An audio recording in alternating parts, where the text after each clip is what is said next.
What is up, guys? Richter KackisHD here. Thank you so much for stopping by, and today we're nearly at the final weekly reset until Shadowkeep launches for Destiny 2. And I know some of y'all watching have been slacking on that Destiny 2 grind. You've been playing Borderlands 3, doing other stuff, and you're thinking, oh wait, there's about a week left. How can I prepare, use this last week to get ready for Shadowkeep, to be at a position where I'm really going into that next expansion with somewhat of an advantage over people who don't prepare? Well, that's what this video is going to be about. The most useful things you can do in this final week to get ready for Shadowkeep. And so, let's get started. Now, first things first, save your bounties. Now, why are you doing that? This is a little bit more of a theory crafting thing than a 100% confirmed thing, but the reason being is because with Shadowkeep, you're going to have a seasonal artifact. You level it up with experience. Bounties, especially weekly bounties if you can, give experience. You don't need experience right now, so you might as well grab the Werner bounties, do your Ascendant challenge, go and, if you can, do some raid challenges, stuff like that. Get as many weekly bounties as you can, save them, don't turn them in until Shadowkeep comes out. Once you get your seasonal artifact, you turn them all in, you'll get a bunch of experience, and you'll level that seasonal artifact up a few times, essentially for free. So you'll get a little bit of a boost right off the bat, and again, it's not really something you're punished for doing because you don't need that experience now. Now, speaking of experience, also be sure to stock up on Fireteam medallions. Who knows, maybe when Shadowkeep launches, they won't be available in Eververse, so get them now. They're just going to provide more experience. Also, make sure that the friends you're playing with get them as well, because they do stack in multiples and just make you level up that seasonal artifact as quickly as possible, which will get you access to special seasonal mods, which could matter quite a bit in Shadowkeep. Alright, moving on from there, resources. Now, some of these tips are kind of obvious, but some are definitely not. You're going to want to have as much resources as possible going into Shadowkeep. You don't want to run out of materials or whatever midway through leveling.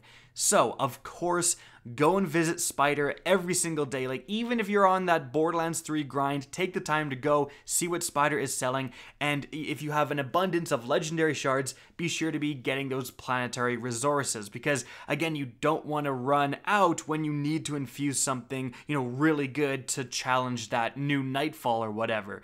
Now, in addition to that, you can also AFK Forge the forges potentially, just lower your light dramatically so that you don't match with anyone. That's key, like you have to do that, and then go in there and it will basically complete the activity you'll lose before it kicks you, so you'll just stay in there and you'll get a tiny bit of resources every single time, so you can like go to sleep and come back with more planetary resources.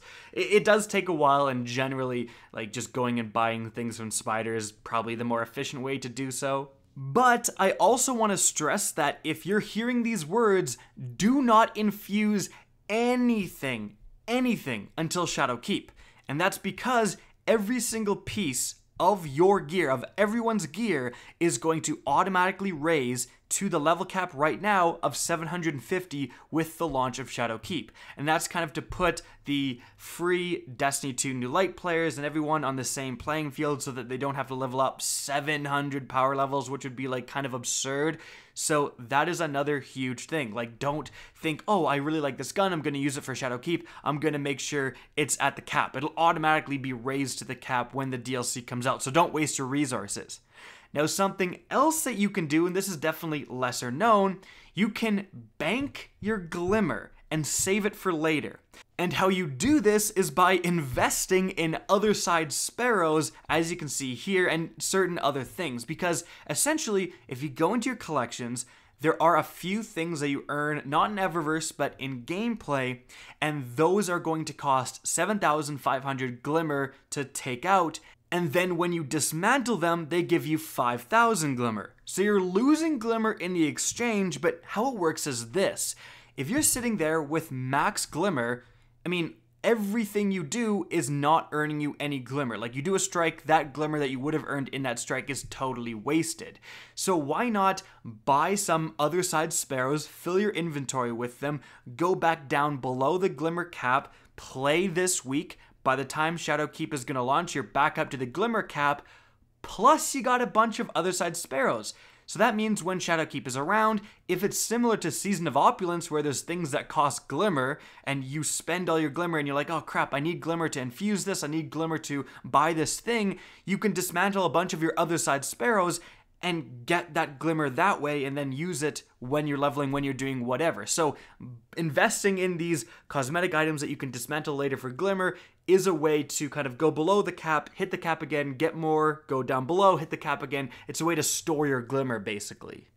And while we're on the subject of cosmetic items, remember that Eververse is changing somewhat dramatically with the launch of Shadowkeep, in the sense that right now, if I want to withdraw something from Eververse, from my collections, it's going to cost Bright Dust. But when Shadowkeep launches, it's only going to cost Glimmer and Legendary Shards. So what you want to do is dismantle everything in your inventory that is from Eververse. You're going to get a crap ton of Bright Dust, and then when Shadowkeep launches, if you want any of those things back, you can withdraw them, and it's not going to cost you Bright Dust. Essentially, you're getting your Bright Dust ready to actually buy things in Eververse when Shadowkeep launches. Now, moving on from there, you want to stock up on tokens, specifically Crucible tokens, Vanguard tokens, or Planetary tokens, as much as you can. Now, why?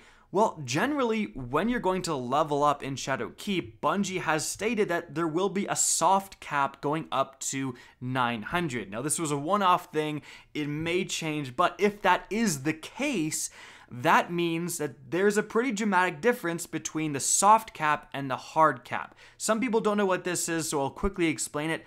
When you're going to the soft cap of 900, so when you're going from 750 to 900, anything should level you up. Whether that's blues that are dropping randomly in the world, whether that's going to the Vanguard vendor Zavala and spamming all your tokens, and all the gear he's giving you should level you up, should increase your power level.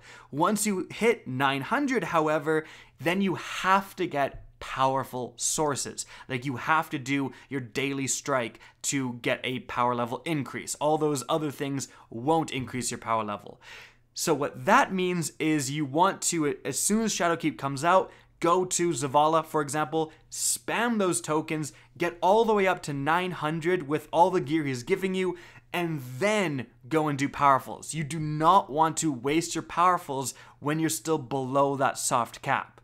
By the way, that is exactly how it worked in Forsaken. You wanted to go and use up all your tokens, get gear, get to the previous soft cap, which was 500, and save all your powerfuls. And with Forsaken, and remember, Shadowkeep is reducing the amount of powerful sources to Forsaken levels, so there is not going to be as many powerful sources. So stuff like the forges that award powerfuls right now, well, when Shadowkeep comes out, they may not. So you really, really want to make the most out of every single one of your powerful sources. And if you are getting them again below the soft cap, it is going to be devastating to your leveling process. Next up, you want to be doing activities that's going to reward you fantastic loot. I've made a video on the legendaries and the exotics that you want to get before Shadowkeep. Other people have as well, and generally you want to follow those. Like, if you're going into Shadowkeep without something like the Outbreak Perfected, for example, you're going to be at a disadvantage because that's a phenomenal weapon, and there's a very, very good chance that it may become part of the meta, and people are going to be wanting to use it when Shadowkeep launches. But you also want to be paying attention to the changes coming with Shadowkeep. For example, auto rifles and scout rifles and bows actually are getting pretty substantial buffs within PvE. So going out and getting some great auto rifles, some great scout rifles, that is not a bad idea. However, if one of those things is a pinnacle, this is, again, kind of pie in the sky, but last time for the last DLC, if you saved your pinnacles, so you did what you needed to do for example, the Recluse SMG, but you did not turn in the Triumph, you waited until the DLC came out, then you turned in the Triumph, and then you claimed your Recluse, it was powerful based on your level. So it gave you a powerful reward, basically. So if you're almost done with any pinnacles out there that you're working on, you actually may want to save them, turn them in when Shadowkeep arrives, because there's a chance that they will be powerful and help with your leveling. If not, I mean, you don't really lose anything. You don't necessarily need them until Shadowkeep is here anyways. And the last thing I want to say is clear out your dang inventories. Shadowkeep is going to be throwing a ton of loot at you, just a ton, and you want to have space to grab that loot. You may think, oh, why is that important, Rick? Like, why would I need to clear out my inventory? Trust me, when I've been leveling fast and furiously, trying to get to the top of the leaderboards and trying to get raid ready and so on, there has been times where it's happened a couple times to me, it's definitely happened to other people as well. You don't notice, for example, a prime engram. You don't notice a piece of gear. And then you keep playing, you do stuff. Later on when you go to the tower, you see there's a prime engram or there's a piece of higher power level gear that's in your postmaster, and now it's no longer helpful because you didn't notice it, your inventory was full, you got another powerful since then, but if you would have got it at the time, it would have helped you. And then all the other stuff you did after you didn't notice that piece of gear went to your postmaster would have helped you even further. So don't let that happen to you. Have sufficient space in your inventory with your engrams, all that stuff, so that you can grab every single piece of powerful gear that you can. And this matters even more this time because there's actually something new with Shadowkeep where legendary engrams, like random legendary world drops, can actually be of level. Now this really matters because whatever power level you are, obviously that's an average of your gear. So you're going to have some gear that's higher, some gear that's lower. So the fact that legendary world drops can drop of level means that often, well, half the time, they're actually going to improve whatever gear you have for a certain slot. So if those are going to your postmaster as well, and you're, in the middle of leveling, whatever, that is again very detrimental. This is more important than ever before because of that feature, to have enough inventory space that you can be putting stuff on the fly. And so guys, that's it for the video. I hope you enjoyed, found this informative. If you did, please remember to help me out by simply rating and especially sharing this video. If you guys want to see more Destiny 2 content similar to this, don't be afraid to slap that subscribe button. And if you guys want to get in touch with me and keep up to date with the latest channel activity, the best way is to follow me on Twitter at RickKackis. That's linked in the description down below. Again, I hope you enjoyed the video, and as always, have a good day.